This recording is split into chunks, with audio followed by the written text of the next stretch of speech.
paracha qu'on va lire cette semaine, c'est une paracha parmi les 3 parachiotes qu'on l'appelle Tlata de Puranuta. Les 3 parachiotes qui ouvrent les 3 semaines des malheurs, des catastrophes qu'on a eues. C'est les 3 semaines, c'est les 3 Shabbatot qu'il y a entre 17 Tammuz et Tisha B'Av. Pourquoi on l'appelle Tlata de Puranuta? Les 3 Shabbatot des 3 malheurs ou catastrophes, parce que la Haftara qu'on va lire dans chaque Shabbat, elle parle de la destruction de Beth Amikdash et de Yerushalayim. La première Haftara qu'on va lire ce Shabbat, Be'ezrat Hashem Parashat Matot, c'est la Haftara de Jérémie. C'est marqué là-bas d'Ivrei Yirmiyahu. Voici la parole de Yirmiyahu. Le Shabbat d'après, Parashat Maseh, on va lire la Haftara aussi dans Jérémie chapitre Bet, Shimon. Et la 3e, on va développer tous ces parachutes-là. Et la 3e Shabbat, c'est Chazon Avadia Ben Amot, etc. C'est dans Yeshayahu, chapitre Aleph. Chazon Yeshayahu, pardon. C'est la vision de Yeshayahu. Normalement, c'est quoi une Haftara et c'est quoi une paracha? La Torah, elle est coupée en 54 sections, parachiotes. Il y a une époque qu'on a interdit au Béné Israël d'étudier la paracha, d'étudier la Torah tout simplement, de faire la lecture de la Torah. Alors, Chachamim, qu'est-ce qu'ils ont fait?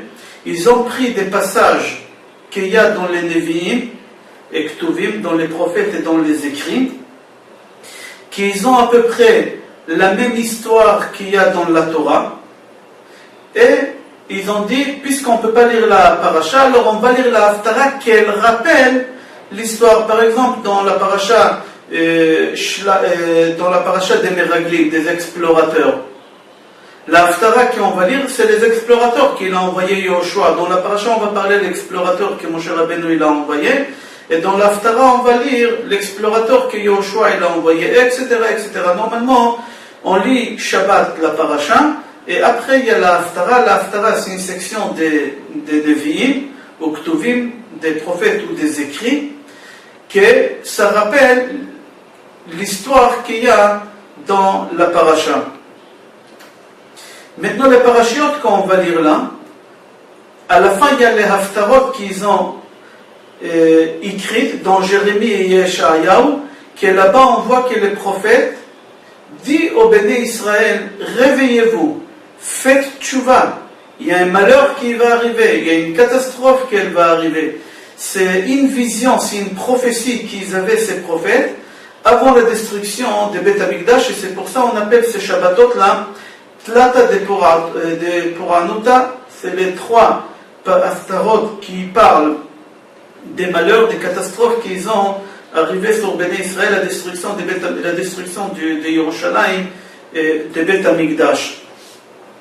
Après les 3 Shabbatot de ces malheurs-là, on aura 7 Shabbatot qu'on les appelle Shiva de Nechamta. Les 7 Haftarot qui parlent de la consolation. Là on avait Tlata de Puranuta et là Shiva de Nechamta. Les 7 Haftarot qu'on va lire, c'est la Haftarot que les prophètes disent pour consoler les Béné Israël. Les 7 Shabbatot, c'est entre Tisha B'Av et Rosh Hashanah.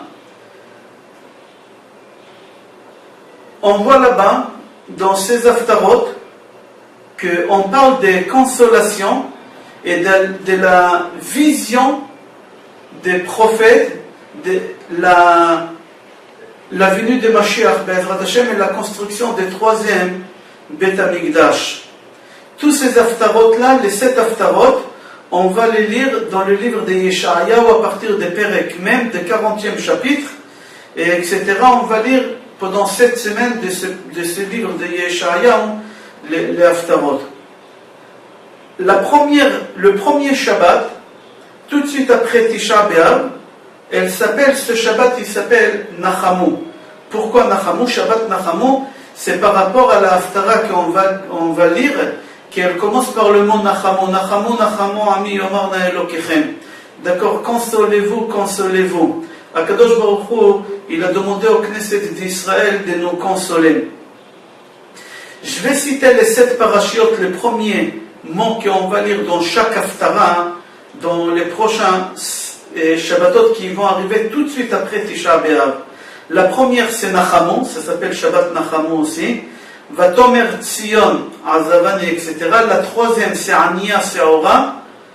La quatrième c'est Anochi, Anochi Hashem ou Menachemchem. La cinquième Roni Akara, etc. La sixième Kumi Uri. Et la septième Sos Assis. Dans le livre d'Abu Dorham, il dit qu'en vrai, si tu prends le premier mot de chaque Haftara, tu vas voir c'est une discussion entre Akadosh Baruch Hu, Knesset Israël et peuple d'Israël. Et on va voir comment Akadosh Baruch Hu il parle avec les Béné Israël, avec Knesset Israël. Au début, Akadosh Baruch Hu demande au prophète de dire au peuple d'Israël, consolez-vous. La première paracha c'est Nachamu, Nachamu, Ami. Consolez-vous, consolez-vous, mon peuple. Knesset Israël, les Béné Israël, répond avec un ton coléreux. Vatomer Tzion Azavani Hashem. Sion répond en disant, Akadosh Baruch Hu il m'a abandonné. Comment tu demandes que je vais me consoler? Akadosh Baruch Hu il m'a abandonné. Les prophètes, c'est-à-dire les Knesset Israël, elle a dit ça, les prophètes, ils retournent chez Akadosh Baruch Hu, et ils disent à Akadosh Baruch Hu, Aniya Se'ora Lo Nuchama. Ils ne veulent pas se consoler. Tu nous as dit, Nachamu, Nachamu, Ami, consoler mon peuple. Eux, ils ont dit qu'on ne peut pas se consoler. Vatomer Tzion, Azavani Hashem. Akadosh Baruch Hu, il m'a abandonné. Alors, Aniya Se'ora Lo Nuchama. Ils ne veulent pas, elles refusent d'avoir cette consolation. Akadosh Baruch Hu, alors il leur dit, puisque vous n'arrivez pas à les consoler, le Knesset Israël, alors la quatrième Haftara c'est quoi? Anochi ou Menachemchem. Alors moi, je vais venir vous consoler. Et après, les autres parachiotes qu'il y a, on voit qu'Akadosh Baruch Hu il console en disant Roni Akara Lo Yalada, et après l'autre Haftara, Kumi Ori qui va orer. Et la septième Haftara, la dernière, Knesset Israël, elle se console suite à la consolation de Akadosh Baruch Hu, et elle dit Sos Assis Hashem. C'est-à-dire quoi? Que j'accepte la consolation. Comme ça, Abu Doram, il dit quelque chose de mignon. Il dit que c'est une discussion entre Akadosh Baruch Hu, les prophètes, Knesset Israël dit au prophète, les prophètes dit à Akadosh Baruch Hu, et Akadosh Baruch Hu c'est lui-même qui console. Et après, Béné Israël, ils acceptent la consolation. Alors on a dit, il y a Tlata de Puranuta, il y a 3 Shabbatot des catastrophes. C'est de 17 Tammuz au 9 Av. Après de 9 Av jusqu'à Rosh Hashanah, il y a 7 Shabbatot de Nechamta, de consolation. Et après les 7 Shabbatot de Nechamta, il y a maintenant 2 Shabbatot de Tshuva. C'est les Shabbatot qui tombent quand le jeûne de Gedalia tombe, et Shabbat Tshuva. Comment il s'appelle ces Haftarot-là? Dirshu Hashem Biyoto Karov, et deuxième Haftara, Shuva. Et c'est pour ça que ça s'appelle Shabbat Tshuva, juste avant Kippour. Ok, on a parlé un peu des Haftarot qu'on a pendant toute l'année. Pourquoi il y a la Haftarot? Parce qu'on a interdit au Béné Israël de lire la Torah, alors Chachamim, ils ont instauré à peu près quelque chose qu'il y a dans les prophètes et dans les écrits. D'accord? On va revenir à notre paracha, à notre Shabbat à nous. Si on fait attention, les 3 Shabbatot, les Haftarot qu'on va lire pendant ces 3 Shabbatot de 17 Tammuz au 9 Av, on va voir qu'il y a quelque chose, c'est quelque chose qu'on doit faire attention et comprendre, il y a un message. La première Haftara, d'Ivrei Yirmiyahu, les paroles de Yirmiyahu. Shim'on, entendre, et Chazon, la vision. C'est-à-dire les 3 Haftarot, ils parlent des 3 choses qu'on fait avec notre tête. Il y a quoi? Il y a la parole, il y a la vision, et il y a leçons qu'il faut entendre. Dans notre paracha à nous, la haftara de notre paracha c'est quoi? Ça parle par rapport à la parole d'Ivrei Yirmiyahu. Quel rapport il y a la parole et notre paracha à nous, Matot? Alors on dit que notre paracha elle parle de celui qui il fait des sermons avec sa bouche. Qu'il faut faire attention, ne pas faire des sermons, etc. Dans la haftara qu'on va lire Be'ezrat Hashem, Akadosh Baruch Hu demande à Jérémie, à Yirmiyahu, Ma ata ro'eh. Jérémie, qu'est-ce que tu vois? Dans ta vision à toi, tu vois quelque chose. Qu'est-ce que tu vois? Jérémie dit à Kadosh Baruch Hu, Makel shaked ani ro'eh. Je vois un bâton d'amandier. L'arbre l'amandier, je vois un bâton, une branche de l'amandier. C'est ça qu'est-ce que je vois. Alors Akadosh Baruch Hu dit à Jérémie dans la haftara, tu vois bien, ta vision elle est exacte, elle est correcte. Pourquoi? Quel rapport il y a la vision de Jérémie et l'amandier? Akadosh Baruch Hu il voulait dire à Jérémie, ta vision, qu'est-ce que tu as vu? Les catastrophes, les malheurs qui vont venir sur le peuple d'Israël à Yerushalayim et dans le temple, je vais les faire vite par les anges. Pourquoi amandier? Parce que l'amandier c'est le seul arbre qui fait pousser des fruits, qui à partir du moment qu'il y a le bourgeon qui sort jusqu'à que le fruit il est consommable, c'est l'arbre qui fait le plus vite les fruits. En 21 jours.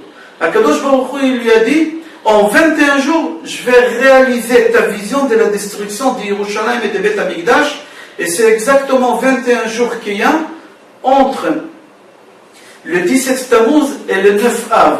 Et c'est pour ça qu'Akadosh Baruch Hu lui a montré l'amandier, parce que l'amandier, à partir du moment qu'il fait sortir le bourgeon, jusqu'à ce que le fruit finit, c'est-à-dire qu'il est consommable, il y a 21 jours. C'est l'arbre qui fait pousser les fruits les plus vite. C'est pour ça que je t'ai fait montrer l'amandier.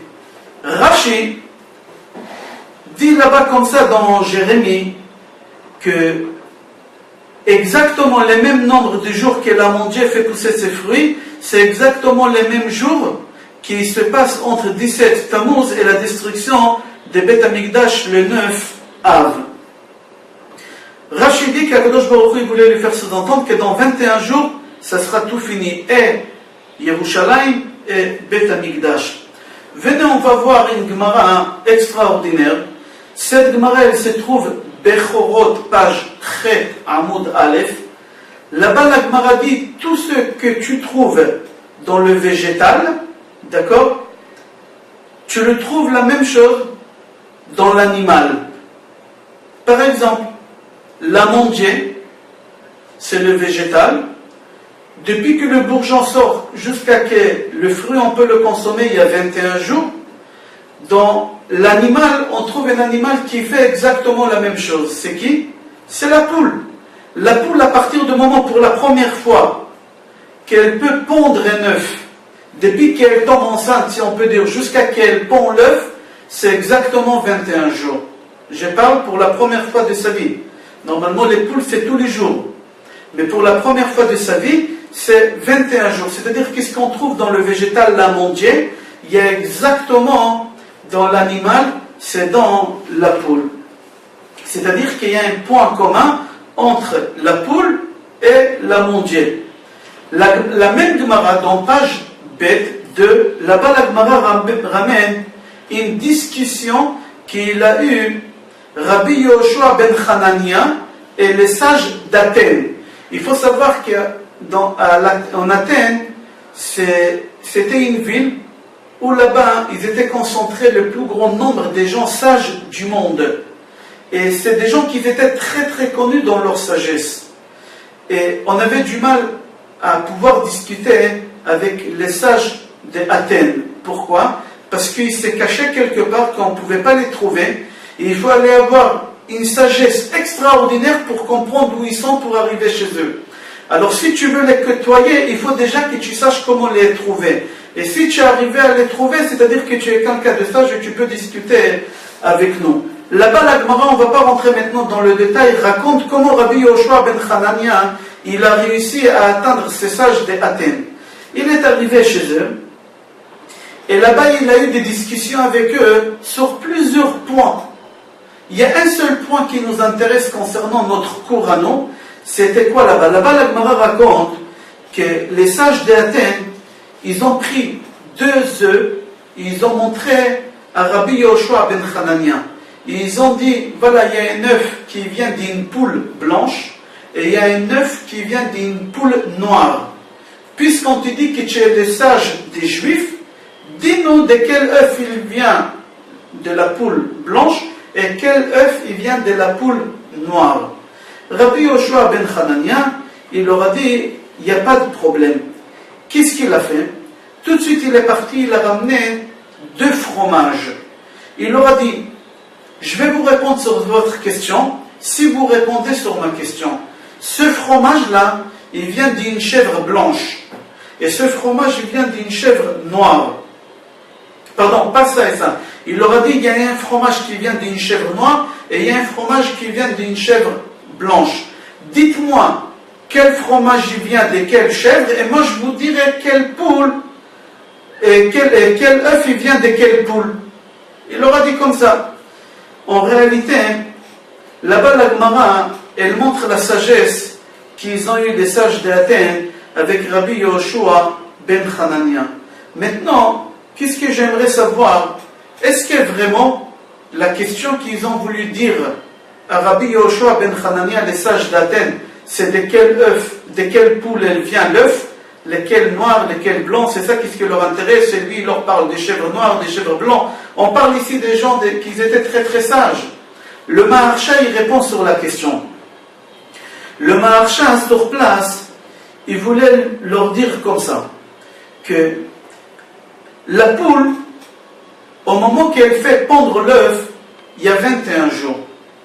Alors il y a une poule blanche, ça représente une partie de l'année chez vous des 21 jours qu'elle représente le blanc. C'est depuis Rosh Hashanah jusqu'à Hoshana Rabbah. Et vous avez aussi 21 jours qui représentent la poule noire, que c'est une période noire pour le peuple juif. C'est quoi? C'est entre 17 Tammuz et Tisha B'Av, les 3 semaines, les 21 jours. Alors eux, ils ont voulu lui dire, si tu as 21 jours blancs et 21 jours noirs, vous n'avez aucune réparation. Vous ne pouvez pas vous rattraper. Ça représente le mal chez vous parce qu'ils sont exacts. Si le blanc il était plus que le noir, alors c'est un signe que tout ira bien chez vous. Mais si le noir c'était plus que le blanc, alors ça veut dire que ça ira mal. Mais peut-être on peut se rattraper. Mais là, c'est 21 noirs des 17 Tammuz au 9 Av et 21 jours blancs de Rosh Hashanah jusqu'à Hoshana Rabbah. Alors, en lachem tikkun, vous n'avez pas une réparation. Rabbi Yoshua ben Hanania, il a compris la question qu'ils ont voulu lui dire. Que vous n'avez pas de réparation, vous êtes perdu le peuple juif. À partir du moment que vous faites des péchés, vous ne pouvez pas faire tchouva. 21, noir, blanc, il n'y a rien à faire. Lui, il est venu, il leur a dit pas du tout. Quand il a ramené le fromage, il a ramené le fromage des chèvres. Pourquoi? Parce que il faut savoir qu'à Kippour, on faisait 2 sacrifices. On appelait Se'ir. Se'ir, le Azazel, il y a un Se'ir qu'on le prenait et qu'on l'envoyait pour tout le monde, on le jetait, on l'a ramené jusqu'à la montagne et là-bas on le poussait. Et il s'est déchiré en plusieurs morceaux avant qu'il est arrivé en bas, comme on dit dans la prière de Moussaf de Kippour. Et il y a un Se'ir pour Akadosh Baruch Hu. Il leur a dit, dans la Torah chez nous c'est marqué que le Se'ir, il doit être, le bouc, il doit être au même poids, la même beauté, la même valeur financière, tout exactement la même chose. Rabbi Yoshua ben Hanania, il leur a dit, si on va envoyer le boucle qui doit y aller à Azazel, pourquoi il doit être la même chose que pour Hachem? C'est lui pour Hachem, je comprends que ça doit être le meilleur, le plus cher, le top, le plus beau, le plus gras, etc. Mais c'est lui qu'on va envoyer à Azazel. Pourquoi il doit être autant? Pour la simple raison qu'Akadosh Baruch Hu dit, au moment que tu envoies le bouc à Azazel, ça veut dire que tu peux te rattraper exactement comme toi tu pries pour moi et tu m'offres ce séhir, que tu me l'offres à moi, ce sacrifice. C'est exactement la même chose. Tout ce qu'on vient de dire jusqu'à maintenant, c'était pour arriver à quelque chose pour montrer qu'il y a un lien entre notre paracha à nous et Kippour. Dans notre paracha, on parle de quel sujet? On parle des sujets des Nedarim, des serments. Et c'est connu qu'à Kippour, et aussi veille de Rosh Hashanah, veille de Kippour et veille de Rosh Hashanah, on fait l'annulation des serments. L'annulation des serments, l'annulation des vœux. Mais seulement, quelle différence il y a entre l'annulation des serments et des vœux veille de Rosh Hashanah et l'annulation des serments et des vœux veille de Kippour? La différence est que veille de Rosh Hashanah, au moment qu'on fait Atarat Shvuot, comment on fait? Il y a un Beddin qui est assis, 3 personnes ou 10 personnes, et le reste de la communauté, ils lisent qu'est-ce qu'il faut dire. On vous prévient, voilà, on a fait des sermons en dormant, en étant réveillé, on ne se rappelle pas, quand on était sourd, voilà, tout sortes de sermons, on aimerait qu'ils voulaient nous annuler.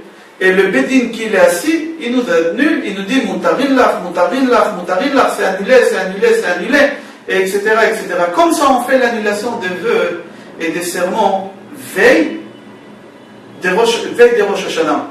Veille de Kippour, c'est pas la même chose. C'est un peu plus fort. Comment on fait Atarat Nedarim? Tous on se retrouve à la synagogue, veille de Kippour. Au moment qu'on fait Kol Nidre, on fait sortir 3 Sefer Torah. Il y a une certaine communauté qui font sortir 7 Sefer Torah. Il y a une certaine communauté qui font sortir tous les Sefer Torah qu'ils ont. Et on fait l'annulation des vœux. Comment on fait? Il y a le Chazan qui se met dans la Teva avec un Sefer Torah. Il y a quelqu'un à sa droite avec un Sefer Torah, quelqu'un à sa gauche avec un Sefer Torah, et on fait l'annulation des vœux.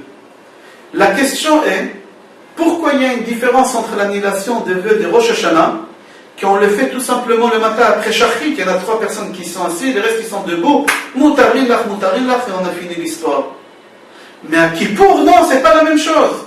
À Kippour, on est tous devant Akadosh Baruch Hu, devant les Echal, on va commencer le jour de Kippour, le moment le plus important de Kippour, au moment qu'on fait Kol Nidre, on prend 3 Sefer Torah, il y a quelqu'un qui se met au centre, le Chazan, à droite et à sa gauche, et on fait l'annulation des vœux et des serments. Pourquoi à Kippour on fait ça avec des Sefer Torah? Pourquoi il y a une différence entre ça et ça? D'où on a appris que normalement, quand on fait une prière importante, où il y a le Chazan, il faut quelqu'un à sa droite et quelqu'un à sa gauche, on a vu ça dans Parashat Beshalach. Dans Parashat Beshalach, c'est marqué que Moshe, Aaron et Hur, ils ont monté Rosh HaGiv'a, ils ont monté au sommet de la colline. Pourquoi ils ont monté au sommet de la colline? Rashi dit, d'ici on apprend, au moment qu'il y a un jeûne, au moment qu'il y a quelque chose d'important, le Chazan ne se met pas seul, il faut quelqu'un à sa droite et quelqu'un à sa gauche. Je donne un exemple, mis à part Kippour et Moussaf de Kippour. Aussi quand on lit la Megillah, celui qui fait la lecture de la Megillah, c'est bien qu'il y a quelqu'un à sa droite et à sa gauche. Comme ça, Rashi, il dit dans Parashat Beshalach. Je vais ouvrir une parenthèse. Il y a une histoire concernant Rabbeinu Akadosh, Rabbi Yehuda Hanassi. Un jour, Rabbi Yehuda Hanassi rencontre Eliyahu Hanavi. Et il dit à Eliyahu Hanavi, hier, pourquoi tu es pas venu à la yeshiva à mon cours? Et Eliyahu Hanavi lui dit, je ne suis pas venu à ton cours hier parce que c'était Rosh Chodesh. Rabbeinu Akadosh lui dit, alors si c'est Rosh Chodesh, c'est les vacances. Quand on était en primaire, quand c'était Rosh Chodesh à la cantine, ils nous donnaient des frites, du Coca-Cola, mais toi tu ne viens pas à mon cours? C'est pas normal, pourquoi? Il a dit non, c'est Rosh Chodesh, mais je vais t'expliquer pourquoi. Parce que moi j'ai un devoir chaque Rosh Chodesh à faire. Eliyahu Hanavi dit à Rabbeinu Akadosh, il lui dit chaque fois, quand c'est Rosh Chodesh, je vais à la Me'arat HaMachpelah, où il y a Avraham, Yitzhak et Yaakov, Adam et Chava, Sarah, Léa, et ils sont enterrés là-bas. Et je réveille, quand c'est Rosh Chodesh, d'abord Avraham Avinu, je les réveille. je lui fais Netilat Yadayim comme il faut. Après, je l'enveloppe avec le talit et les tefilin. Chaque Rosh Chodesh, je fais ça. Et j'attends qu'il fait sa prière, ça prend 1h30. Quand il finit, je lui enlève les tefilin, le talit, je l'endors. Dès qu'il dort, mais seulement quand il dort, je réveille Yitzhak Avinu, je lui fais Netilat Yadayim, je lui mets les tefilin, j'attends 1h30 qu'il finisse sa prière. Quand il a fini sa prière, je l'endors. Seulement quand il dort, je réveille Yaakov, je lui fais la même chose. Les tefilin, 1h30, la journée elle a fini, je n'ai pas pu venir. C'était trop tard. Rabbeinu Akadosh lui dit, mais pourquoi tu fais comme ça?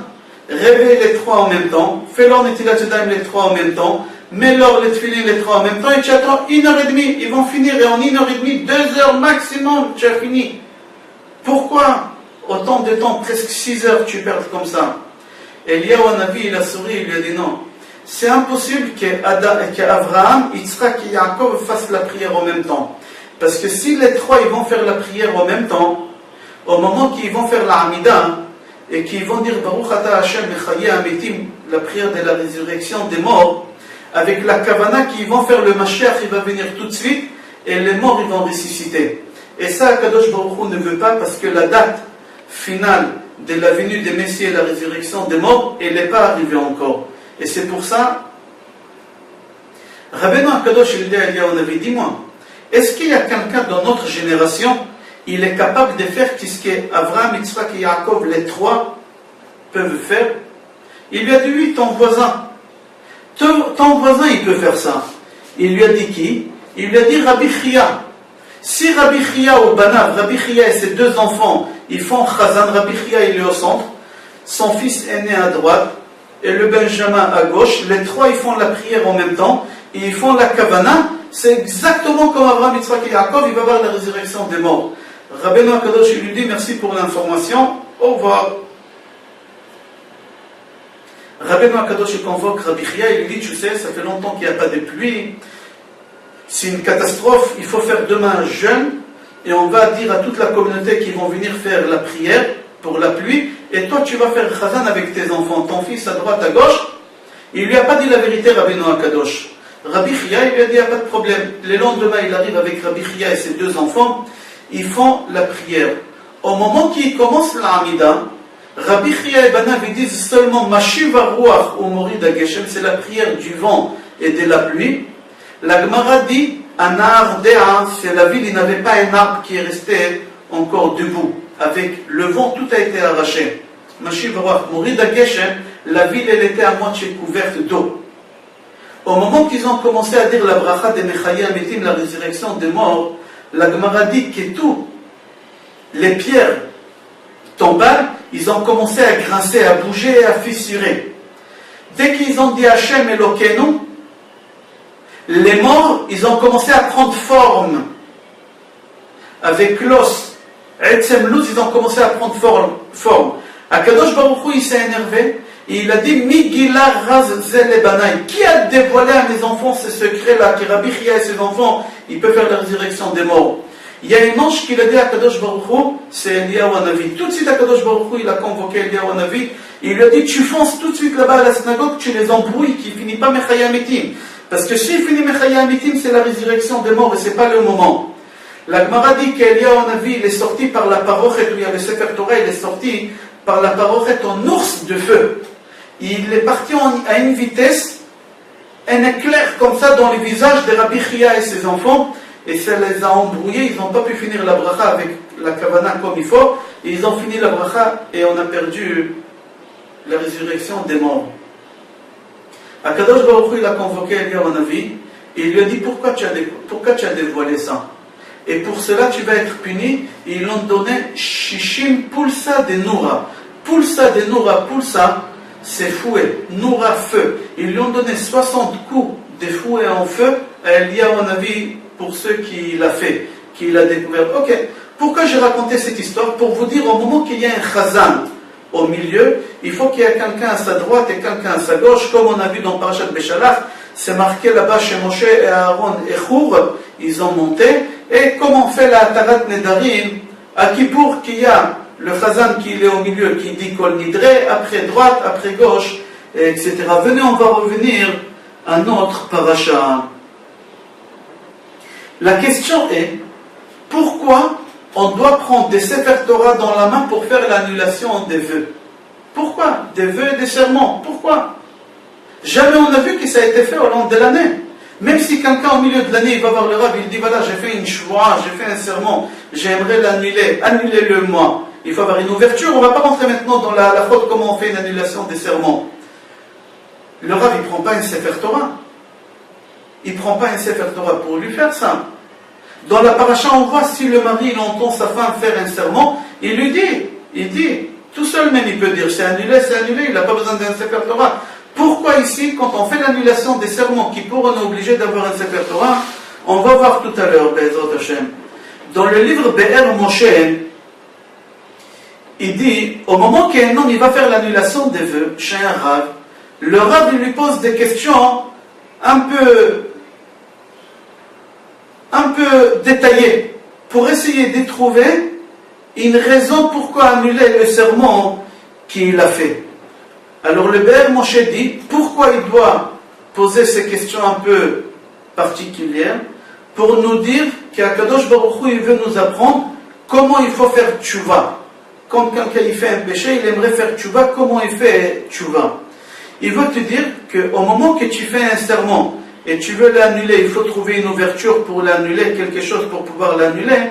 Aussi, au moment que tu veux faire tchouva, essaye de trouver une façon comment parler avec Hachem pour enlever la gravité des péchés que tu as fait et montrer à Kadosh Baruch Hu comment tu regrettes, quelle erreur tu as fait. Et c'est la meilleure tchouva que tu peux imaginer. Au moment que tu arrives avec Lev Nishbar, avec un cœur brisé, au moment que tu arrives devant Kadosh Baruch Hu avec un cœur brisé, tu montres à Kadosh Baruch Hu que tu as fait des recherches aux petits détails, alors Kadosh Baruch Hu il te pardonne. Et c'est comme ça qu'il faut faire Kippour. Dans Mesilat Yesharim, c'est marqué, pour pouvoir faire tchouva, il faut faire exactement comme on fait l'annulation des vœux. C'est-à-dire quoi? Comme tu peux annuler les vœux de sa racine, comme ça le péché, il faut aller chercher comment annuler le péché de sa racine, c'est la meilleure tchouva.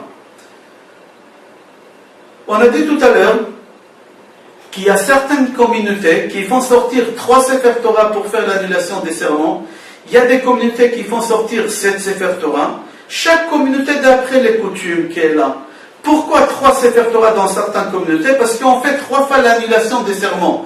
Kol Nidre, Veisare, Vecharame, etc. 3 fois. Première chose, le Chazan, première personne, le Chazan.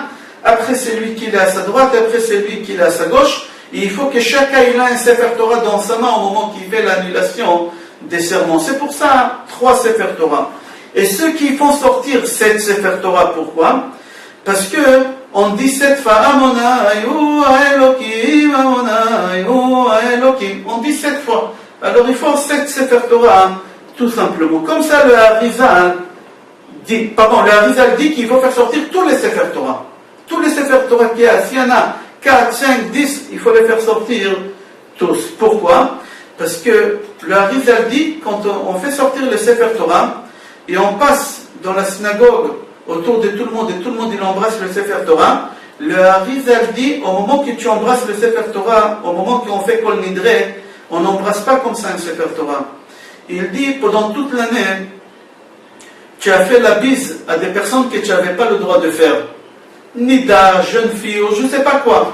Tu as serré dans tes mains la personne que tu n'avais pas le droit de le serrer.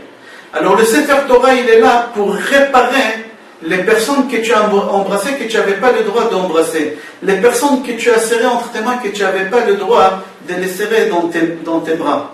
Et c'est pour ça qu'il faut faire sortir tous les Sefer Torah pour que tout le monde puisse profiter à faire tchouva sur cette chose-là. Comme ça, il dit. Pourquoi on fait sortir le Sefer Torah seulement au moment qu'on fait l'annulation des serments? Il y a quelque chose ici. Ça veut signifier quelque chose. Ça veut signifier quelque chose. Pourquoi? Alors il faut savoir quelle importance il y a au moment qu'on fait l'annulation des serments veille des Kippour avec un Sefer Torah dans la main. Tout d'abord, on va expliquer la gravité de la personne qui fait des serments, d'accord, ou des vœux, et qui ne les respecte pas. Celui qui fait un serment ou un vœu, il y a une punition particulière pour cette personne qui fait une chose pareille. Quoi? La première chose, ça va toucher sa femme. Après sa femme, ça sera ses enfants. La Gemara Shabbat dit quelque chose qui fait très peur, ça fait froid au dos. Gemara Shabbat, page Lamed Bet ou Lamed Gimel, je ne me rappelle pas. Tanya Rabbi Natan Omer Ba'avon Nedarim, Rabbi Natan dit, à cause des fautes des vœux, Meta Isha Shel Adam, l'homme perd sa femme elle mourra. Chez Nehemar, comme c'est marqué, Im en lecha leshalem, lama ikach mishkavecha mitachtecha. Si tu n'as pas avec quoi payer, pourquoi tu veux qu'on prenne la personne que tu dors dessus, c'est-à-dire ta femme? Pourquoi tu veux qu'on prenne en gage le lit où tu dors? C'est ta femme, comme ça c'est marqué. Rabbi Omer, ba'avon nedarim yeladim metim, keshem ketanim.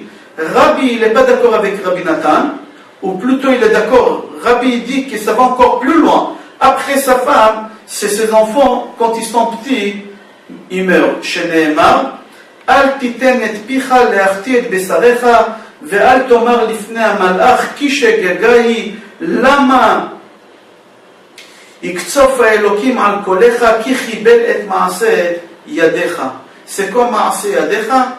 C'est Yeladav, c'est tes enfants. Comme ça, la Gemara dit que parce que tu t'es engagé, tu as fait un serment, tu as fait un vœu, et tu ne l'as pas respecté, alors pourquoi tu veux qu'Akadosh Baruch Hu, il va t'envoyer un huissier pour prendre ce que tu as fait avec tes mains? Et qu'est-ce que l'homme fait avec ses mains? C'est ses enfants. Comme ça, la Gemara dit. C'est-à-dire, la punition, elle est très très grave. La punition des serments et des vœux, elle est très grave. C'est-à-dire que la personne qui fait un serment, un vœu, sa femme et ses enfants meurent. La Mishnah, à vote dans Maxime de nos pères, elle va plus loin. Elle dit quoi là-bas? Chaya ra'a ba'a la'olam al shvu'at shav ve'al chilul Hashem. La Mishnah dit que les bêtes sauvages, ils viennent dans le monde au moment que quelqu'un s'engage à faire quelque chose, il ne le fait pas. Je ne dis pas quelqu'un qui a fait un serment. La Mishnah ne parle pas ici des serments, des vrais serments que tu les as fait. La Gemara dit Al Shvu'at Shav. C'est quoi Shvu'at Shav? La Mishnah dit comme ça: tu as juré que cette chaise c'est une chaise, ce bureau c'est un bureau, cette lampe c'est une lampe. Tu n'as pas fait un faux serment. C'est vrai, la lampe c'est une lampe, la chaise. Même pour ça, quelque chose qui est vrai, ça ramène des bêtes sauvages dans le monde. Peut-être que ça ne vous fait pas peur d'avoir des bêtes sauvages dans le monde, mais ici on ne parle pas des bêtes sauvages qu'on imagine. Quand la Torah elle parle des bêtes sauvages, c'est les nations. C'est les nations dans le monde, ils attaquent Israël. Les bêtes, c'est les nations. C'est tous les pays qui y a autour de nous qui veulent nous exterminer, c'est ça les bêtes sauvages. Pourquoi Kadosh Baruch Hu il envoie les bêtes sauvages? Parce que Kadosh Baruch Hu il a créé le monde dans un système que les animaux ils ont peur de l'homme et l'homme il a peur de Dieu. Alors si toi tu n'as pas peur de Dieu, alors les animaux ils ne vont pas avoir peur de toi. Et c'est pour ça que Kadosh Baruch Hu il va t'envoyer les animaux. Je répète, ou plutôt je développe, moi autant que juif je dois avoir peur de Dieu. Si je n'ai pas peur de Dieu, alors les animaux, qui c'est les animaux? C'est les nations, ils ne vont pas avoir peur de moi. Ils vont essayer de les exterminer. Mais moi, juif, tant que j'ai peur de Dieu, alors les nations, ils ont peur de moi. C'est comme ça que la Gemara, le Maharal, il explique comme ça. Le Maharal dit aussi que les animaux, ici on parle, pas des animaux qu'on peut imaginer, ici on parle des animaux, c'est les nations du monde qui est autour d'Israël, comme c'est marqué dans le prophète Daniel, que dans sa vision à lui, il a vu 4 animaux. Et c'est marqué là-bas, Dov, Nesher, Namer, et il a vu là-bas un démon de plusieurs visages d'animaux, etc. Et là-bas le prophète dit, c'est pas les vrais animaux que je vois, c'est les nations que je vois qui veulent nous exterminer comme un ours qui veut exterminer un animal pour pouvoir le manger. C'est comme un lion qui veut attraper sa proie pour la manger. C'est comme ça les nations ils veulent nous broyer. Comme ça Daniel dit. Dans le Midrash, dans Parashat Tanchuma, dans le Midrash Tanchuma, dans notre Parasha, c'est marqué comme ça. Bo Ur'e, viens voir la gravité de quelqu'un qui fait un serment et il ne le respecte pas. Tout simplement, on va voir Yaakov Avinu. Au moment qu'il a quitté Israël pour y aller se cacher parce qu'il a eu peur d'Esav, sa mère lui a dit, va chez mon frère Lavan. Il dit à Kadosh Baruch Hu, Kol asher titen li a'aser a'aserenu lach. Au jour d'aujourd'hui, j'ai rien, Dieu, pour te donner.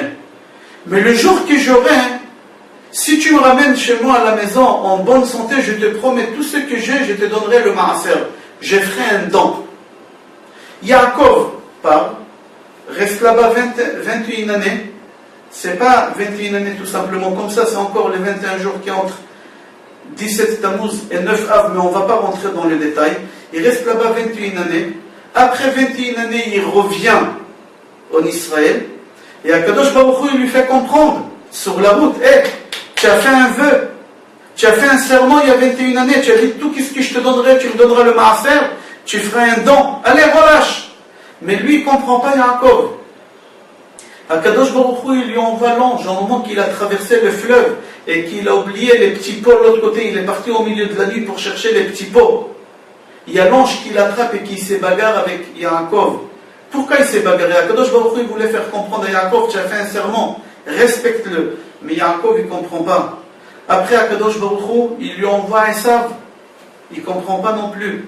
Alors là, Akadosh Baruch Hu, il lui a pris Rachel. Il ne lui a pas pris une servante de ses femmes. Il ne lui a pas pris Léa qu'il a aimé moins. Il a pris celle qu'il a aimé le plus. Il lui a pris Rachel. Très jeune, 38 ans il avait Rachel. Akadosh Baruch Hu, il lui a pris. À qui? À Yaakov. À Bir Yaakov. Le père de l'humanité, Akadosh Baruch Hu, il lui a pris sa femme parce que lui, il s'est engagé et il n'a pas tenu sa parole. Comme ça, c'est marqué dans Midrash Tanchuma. C'est exactement ce que Yaakov dit à Yosef au moment qu'il lui fait faire un serment. Yaakov, il est en train de mourir, et il fait un serment à Yosef, il lui dit, je vais mourir mon fils, je veux que tu me jures maintenant que tu ramèneras mon corps en Israël. Et Yaakov, il lui dit, Rachel, ma femme, elle est morte sur la route. Pourquoi il lui rappelle Rachel? Il est en train de mourir, son père il est en train de mourir, tu lui rappelles que sa mère aussi elle est morte? Non, Yaakov il voulait lui dire, mon fils, ma femme elle est morte parce que je n'ai pas tenu ma parole.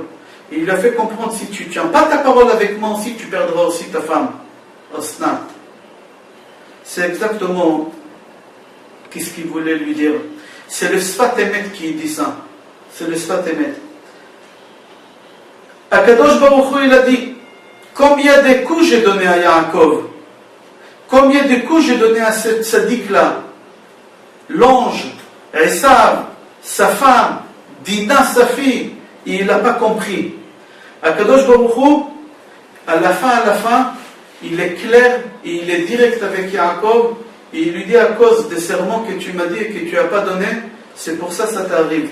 Et c'est pour ça que je t'ordonne d'aller tout de suite au Beth El, là-bas au Beth Amikdash, et tu fais là-bas un sacrifice, et là-bas tu respectes tous tes engagements, et tu n'auras plus de malheurs qui vont venir.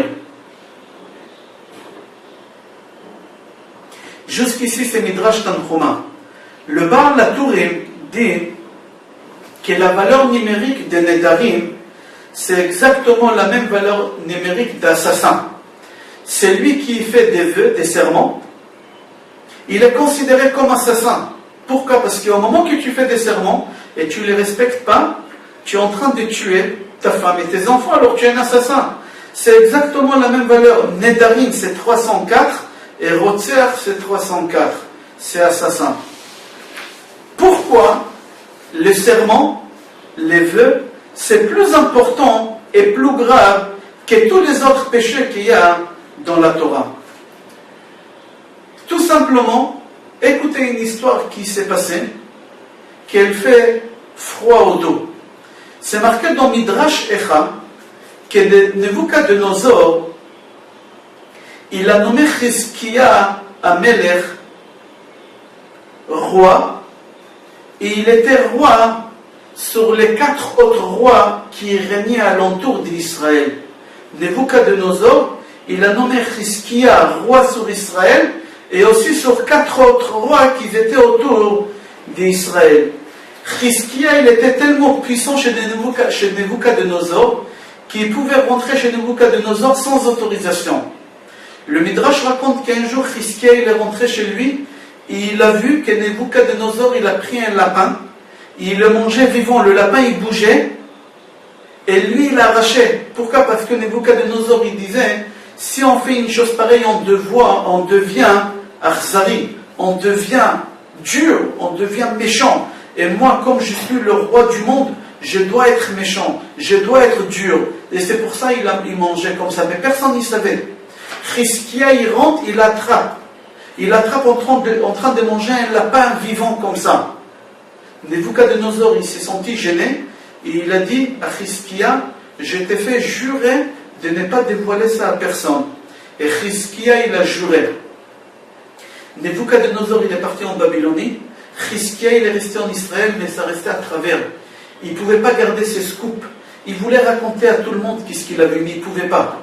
Il est parti voir les Sanhédrin. Il leur a raconté, il leur a dit, voilà, j'ai un serment, il faut que je le raconte, j'ai du mal à ne pas le raconter. Faites-moi une annulation des vœux et des serments. Et ils ont fait une annulation des serments. Et là, il est parti raconter à tout le monde qu'est-ce qu'il a vu Nebuchadnezzar faire.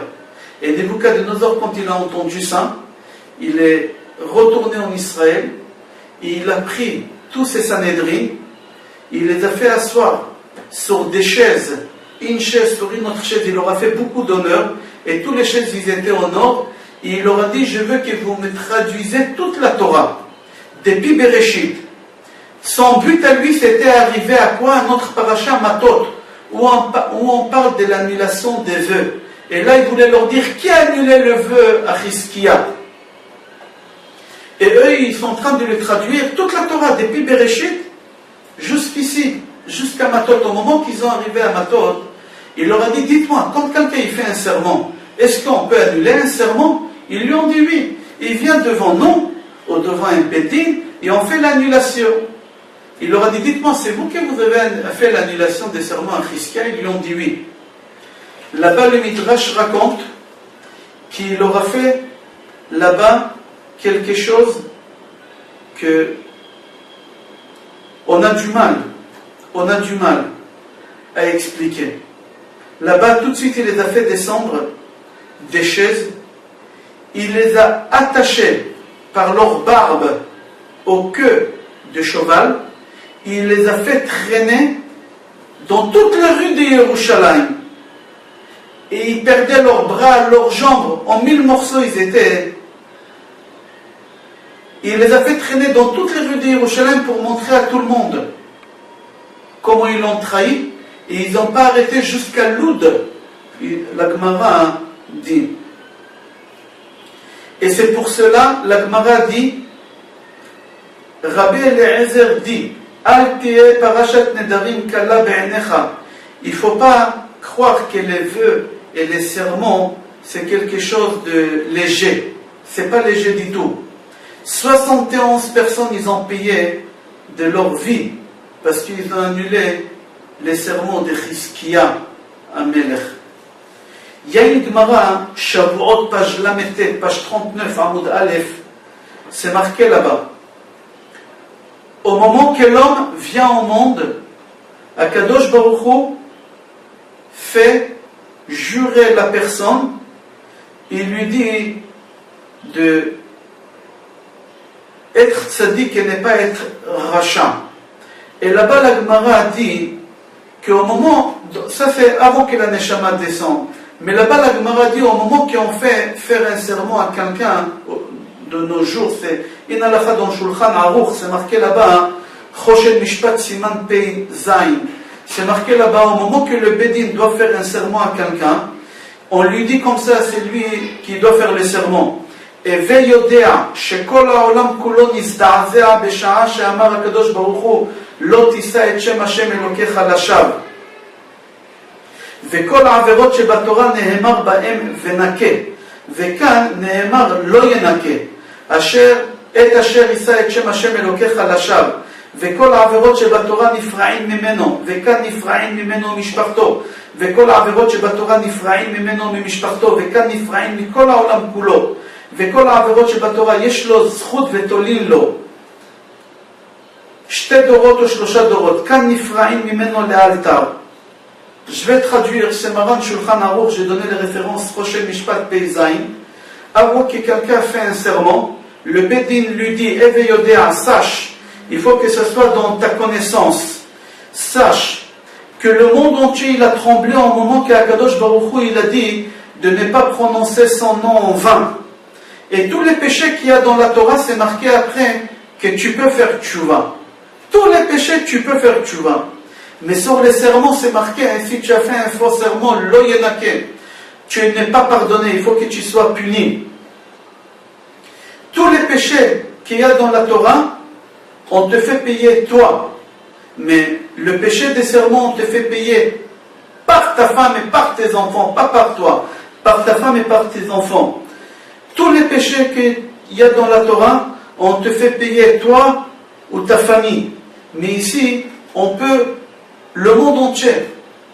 C'est-à-dire quoi le monde entier? On a dit Chaya Ra'a, il y a un animal qui va venir. C'est quoi l'animal? C'est les nations.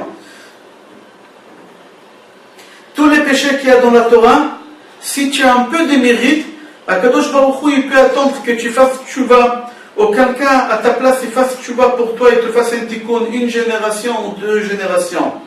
Mais quand tu fais un serment, il n'y a pas un laps de temps. Tout de suite, Akadosh Baruch Hu, il te fait payer. Voici ce qu'on dit, comme ça c'est marqué dans Choshen Mishpat, qu'est-ce qu'on dit à celui qui doit faire un serment. Pourquoi on fait peur aux gens avant qu'ils fassent des serments comme ça? Pourquoi on ne veut pas que l'homme fasse un serment?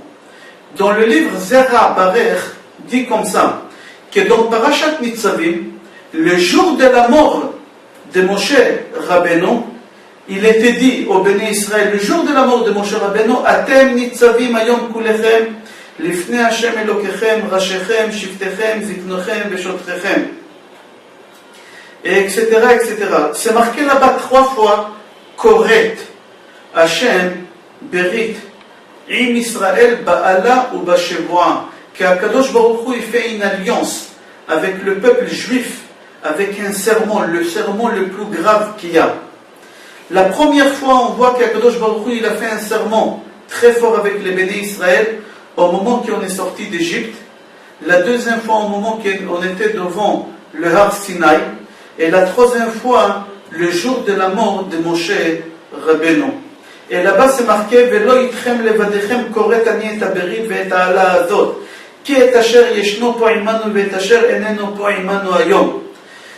C'est-à-dire qu'Akadosh Baruch Hu dit que le serment que je suis en train de faire maintenant, c'est pas seulement pour vous, les personnes que vous êtes présents, même ceux qui ne sont pas présents, même eux, ils font partie de ces serments.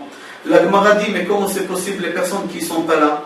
La Gemara répond que tous les neshamot qui doivent venir dans le monde, Akadosh Baruch Hu, il les a fait descendre à ce moment dans le monde, ils étaient présents au moment qu'Akadosh Baruch Hu, il a dit, Hashem Nitzavim.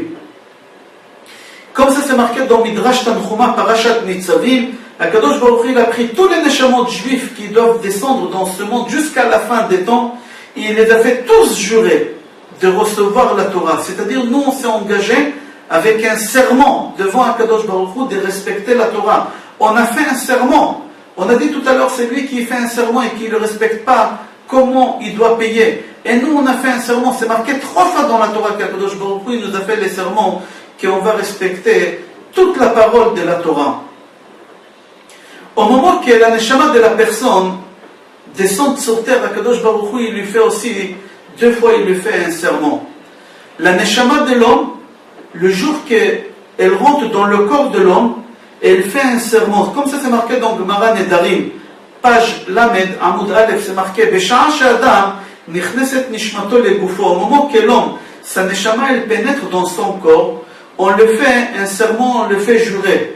Jure-nous que tu seras tzaddik et tu ne seras pas rachat. Jure-nous que tu vas être quelqu'un de bien et pas quelqu'un de mécréant. Même si le monde entier tu dis que tu es un tzaddik, tu es quelqu'un de bien, tout ce que tu fais c'est extraordinaire, mais à tes yeux, il faut que tu sens toujours que c'est pas assez, qu'est-ce que tu fais, qu'il faut que tu fais encore beaucoup mieux. Sache, le jour que la Neshama rentre dans le corps de l'homme, on lui dit, sache, Akadosh Baruch Hu, Dieu il est pur, ses serviteurs ils sont purs, la Neshama qu'elle t'a donnée elle est pure. Si tu la gardes dans la pureté qu'on te l'a donnée, alors tu auras une longue vie. Mais si tu ne la gardes pas dans la pureté que Dieu il te l'a donnée, alors Dieu il va la récupérer. C'est-à-dire l'homme, dans sa vie, il fait 2 serments. Le premier serment, c'est au Har Sinaï, on a fait un serment le jour de la mort de Moshe Rabbeinu, Atem nitzavim hayom kolechem, comme on a dit tout à l'heure. Et la deuxième fois que l'homme il a fait un serment, le deuxième serment que l'homme il a fait, c'est quand la Neshama elle rentre dans le corps. C'est-à-dire en vrai, la première fois qu'on a fait un serment, c'est au moment qu'on ne devait pas descendre encore. Quelques milliers d'années avant qu'on devait descendre, Akadosh Baruch Hu, il a fait descendre notre Neshama et il nous a fait ces serments-là devant Har Sinaï. Et après, au moment qu'on a descendu réellement dans le monde, dans un corps, au moment qu'Akadosh Baruch Hu, il a fait rentrer la Neshama dans notre corps, Akadosh Baruch Hu aussi, il nous a fait un serment qu'on va respecter la Torah. C'est-à-dire qu'on n'a pas le choix, on est obligé de respecter la Torah. On est obligé de suivre les commandements de la Torah, parce que sinon, on vient d'enseigner depuis tout à l'heure que celui qui ne fait pas, qu'est-ce qui est marqué dans un serment qui s'est engagé, Chas v'shalom, c'est ses enfants, c'est sa femme, et etc.